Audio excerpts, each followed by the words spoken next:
मोदी की मुख्यमंत्री को सुप्रीम कोर्ट ने भरी अदालत में कड़ी फटकार लगा दी।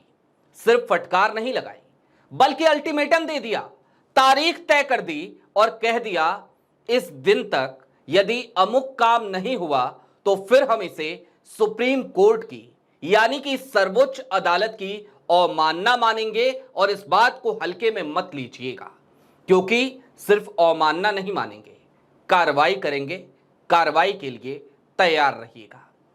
पूरे मसले को जरा विस्तार से समझने की जरूरत है। समझने की जरूरत यह भी है कि कैसे जब एक राज्य में विपक्ष में थी भारतीय जनता पार्टी तो जिन मुद्दों पर खूब डंके पीटा करती थी, आज उन्हीं मुद्दों पर वो सुप्रीम कोर्ट में कैसे हील हवाली करती नजर आती है और कैसे सुप्रीम कोर्ट में जस्टिस अभय एस ओक और उज्जवल भुइयां की बेंच उसकी हील हवाली को पकड़ लेती है और उसके बाद सिलसिला शुरू होता है पानी के उतरने का। पूरी बात जरा विस्तार से करेंगे। नमस्कार, मैं स्वप्निल, आप द न्यूज लॉन्चर देख रहे हैं और आज से आपकी और हमारी मुलाकात इस एक खास कार्यक्रम में भी होगी जिसका नाम है टू द पॉइंट। तो आज टू द पॉइंट में हम समझने की कोशिश करेंगे कि कैसे दो टुक शब्दों में सुप्रीम कोर्ट ने फटकारा है मोदी जी के मुख्यमंत्री को। कौन है मोदी जी के वो मुख्यमंत्री? रेखा गुप्ता, दिल्ली की मुख्यमंत्री। मामला क्या है वो बता देते हैं, उससे पहले लेकिन आपको एक याद आपके जहन में तरोताजा करा देते हैं। आपके स्क्रीन पर इंडियन एक्सप्रेस की एक खबर है। यह खबर आपको यह बताती है कि कैसे 11 मार्च 2025 को आए आंकड़े, 11 मार्च 2025 को हुआ अध्ययन यह बता रहा था कि दिल्ली दुनिया की सबसे प्रदूषित राजधानी है और कैसे यहां पर लोगों की औसत आयु 5 साल कम हो रही है सिर्फ और सिर्फ प्रदूषण की वजह से। और इसी मामले पर सुप्रीम कोर्ट ने स्वतः संज्ञान लिया था एनसीआर के प्रदूषण को देखते हुए। और ऐसे में जब बात दिल्ली की आई, बात दिल्ली सरकार की आई, तो फिर बात आई दिल्ली प्रदूषण कंट्रोल बोर्ड की। एक ऐसा बोर्ड जिसमें 204 पद हैं और इन 204 पदों पर नियुक्तियां हो जानी चाहिए थी। लेकिन सुप्रीम कोर्ट को दिल्ली सरकार ने जाकर बताया कि 83 पद भरे जा चुके हैं, 36 पदों पर अभी प्रक्रिया जारी है और 26 पदों के लिए हमने इंटरव्यू शेड्यूल कर रखा है अगले सप्ताह में। इतना सुनना था कि सुप्रीम कोर्ट भड़क गया। सुप्रीम कोर्ट ने कहा कि आप मामले की नजाकत को शायद समझते नहीं हैं, आप समझ नहीं पा रहे कि दिल्ली में दरअसल प्रदूषण की हालत क्या है और इन सब के बाद आप हील हवाली कर रहे हैं, आप तारीख पे तारीख दे रहे हैं, आप ये दावा कर रहे हैं कि आप साल के अंत तक आते आते सभी पदों पर भर्ती कर लेंगे। लेकिन आपके इस दावे में कोई सच्चाई नजर नहीं आती।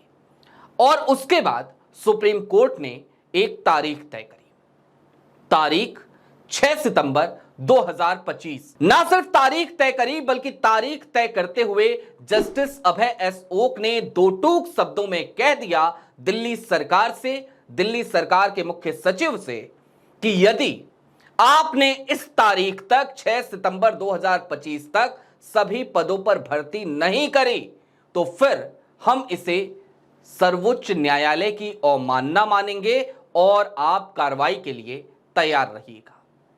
अब आपके स्क्रीन पर पत्रिका की खबर है, शब्दशः अक्षरशः आपको बता देते हैं कि आखिरकार सुप्रीम कोर्ट से लगी ये फटकार दिल्ली के मुख्यमंत्री रेखा गुप्ता की कितनी बड़ी फजीहत थी। पत्रिका की यही खबर आगे बताती है कि दिल्ली पॉल्यूशन कंट्रोल बोर्ड में खाली चल रहे पदों को नहीं भरने पर सुप्रीम कोर्ट ने दिल्ली की रेखा सरकार को कड़ी फटकार लगाई है। इसके साथ ही सितंबर 2025 तक सभी खाली पद भरने का आदेश दिया है। इतना ही नहीं, ऐसा नहीं करने पर अदालत की अवमानना कार्रवाई के लिए तैयार रहने को भी कहा है। सर्वोच्च अदालत ने कहा कि जब दिल्ली में देश भर के राज्यों से ज्यादा प्रदूषण है, फिर भी डीपीसीसी में रिक्त पद भरे क्यों नहीं जा रहे? दिल्ली सरकार की ओर से यह लापरवाही बर्दाश्त नहीं की जा सकती। जस्टिस अभय एस ओक और जस्टिस उज्जवल भुइयां की पीठ ने दिल्ली की रेखा गुप्ता सरकार को सख्त लहजे में चेतावनी देते हुए कहा है कि अगर सितंबर 2025 तक सभी 204 पदों को नहीं भरा गया तो अवमानना की कार्रवाई की जाएगी।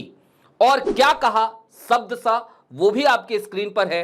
हम दिल्ली सरकार की ओर से की जा रही इस ढिलाई को कतई बर्दाश्त नहीं कर सकते, विशेषकर तब जब दिल्ली देश के सबसे प्रदूषित इलाकों में से एक है।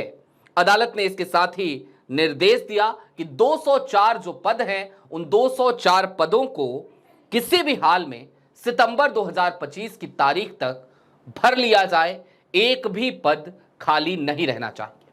अब जरा यह भी जान लीजिए कि यह फटकार लगाने की नौबत आई क्यों। आखिरकार जब दिल्ली सरकार के मुख्य सचिव अपना पक्ष रख रहे थे तो उन्होंने क्या कहा, जिसके बाद सुप्रीम कोर्ट को यह तेवर दिखाने पड़े। अदालत को नहीं मिला संतोषजनक जवाब। बार एंड बेंच की रिपोर्ट के अनुसार सुप्रीम कोर्ट ने यह भी स्पष्ट किया कि यदि नियत समय तक नियुक्तियां पूरी नहीं हुई तो दिल्ली सरकार को अदालत की अवमानना का सामना करना पड़ेगा। इस दौरान सुप्रीम कोर्ट ने दिल्ली सरकार के उस दावे को भी खारिज कर दिया गया जिसमें कहा गया था कि साल के अंत तक सभी नियुक्तियां पूरी कर ली जाएंगी। न्यायालय ने कहा कि सरकार बोर्ड के गठन की जिम्मेदार है और यह कहने का अधिकार उसे नहीं है कि 6 महीने तक नियुक्ति की प्रक्रिया चलती रहेंगी। इस दौरान दिल्ली सरकार की ओर से मुख्य सचिव द्वारा दायर हलफनामे में बताया गया कि 204 में से 83 पदों पर नियुक्ति हो चुकी है, जबकि 36 पदों के लिए प्रक्रिया चल रही है। इसके अलावा 26 पदों के लिए अगले सप्ताह इंटरव्यू निर्धारित किए गए हैं। सरकार का दावा है कि इस साल के अंत तक सभी पद भर दिए जाएंगे, लेकिन अदालत इस दावे पर असंतुष्टि जताते हुए नजर आया।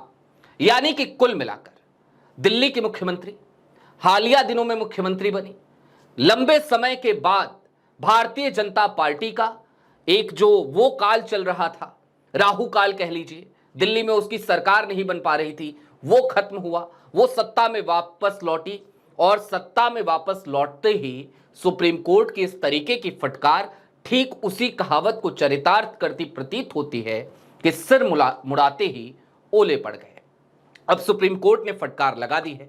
देखना होगा कि दिल्ली सरकार इस फटकार के बाद अब सुप्रीम कोर्ट की बात मानती है या नहीं मानती है, नियुक्ति प्रक्रिया जल्द से जल्द पूरा करती है या नहीं करती है, और नहीं करती है तो सुप्रीम कोर्ट ने तो सीधे तौर पे अल्टीमेटम दे दिया है कि इस वार्निंग को हल्के में मत लीजिएगा, क्योंकि यदि इस वार्निंग को आपने हल्के में लिया तो हम इसे अदालत की अवमानना मानेंगे और फिर कार्रवाई करेंगे।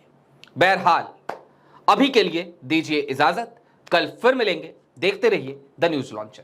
शुक्रिया।